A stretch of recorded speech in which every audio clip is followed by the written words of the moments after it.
You ask Tiger to solve. This deals with linear equations with one unknown.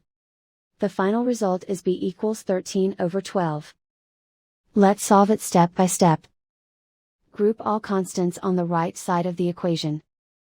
Add 7/4 to both sides. Combine the fractions. Combine the numerators. Reduce the zero numerator. Simplify the arithmetic. Find the lowest common denominator.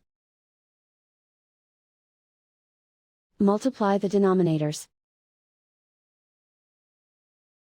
Multiply the numerators. Combine the fractions. Combine the numerators.